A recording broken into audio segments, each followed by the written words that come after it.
All right, so I have now had 2 strong writing sessions in a row here, which is awesome. I guess somewhat coincidentally, they actually involved, or at least today involved, going over the section that I had written yesterday. So today was a bit of a refinement, and just adding on maybe a bit more, kind of expanding a bit more on that sort of backstory that was so central to the character and why this thing in the story is going to matter. Very, very vague. Very, very vague, but basically just establishing again why, the motivation for why the character wants this thing so badly. And what actually happened in kind of a weird way was I actually ended up changing up today who the character was. And what I mean is the actual, not just motivations, but I actually changed the character completely. In the story, it involves 2 characters, and the character I'd given the backstory to was actually the character that didn't seem to be as phased or as motivated as the other one to do this event. To basically, like I said, it's a parade story, and basically these people are going to be entering into a parade, but them doing that has a lot of social consequences for it. That's as much as I'll go into. Again, sounds really, really dull and stupid, but I promise you, there's a lot to it. But basically, there was one character which was less interested in the actual parade than the other one, and that's when I gave the backstory to. It made sense at the time last night to give it to this person, and yet I started to think, though, and it became a bit more clear. I'm like, well, this person's not as interested as the other person. Then it should be the other person that has the motivation, because they're fighting for it. They're the ones that are going to fight a lot harder to do this event here, despite the social consequences that will come with it. And so I ended up basically having to change around a lot of who basically who was being affected by this, and change the backstory a little bit. But again, it was a very strong session. I'm happy to have had 2 in a row here.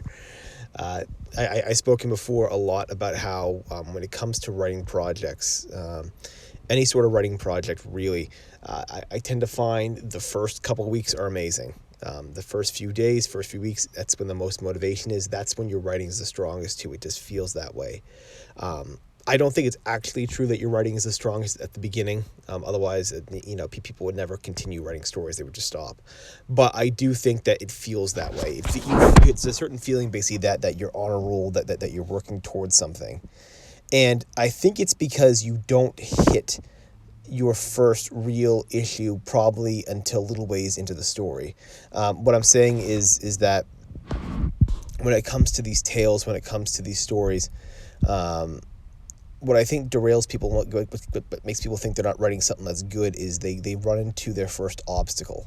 And often that obstacle is not at the start of the story. Usually the first part is somewhat mapped out in your mind, at least the opening. Even if you're writing the outline, at least at the beginning, you probably have a good idea. And so you're not encountering that problem until a little bit further into the story. And then with that problem as well, you're also, at the beginning, leaving the world open to this sort of magic, right? Like, you're writing the intro, and the rest of the story, because you haven't had any kind of challenge yet, you still think the story is going to be this magical thing that you envisioned, and the story is going to happen just the way that you pictured in your mind still, right? It's only when the first issue comes up that you go, oh crap, this is not going to look the way I envisioned, is it? And that's when reality starts to set in. that you'll probably get maybe 80% of the way to what you wanted, 90 if you're really talented and really, really have a good vision for it. But really, will you ever get 100%? And so the beginning always feels magical, always feels fun. Your writing always feels the strongest, even if it's not. And that's what today feels like. It feels like this, it feels like another great session here. And I'm hoping that I can continue to ride this.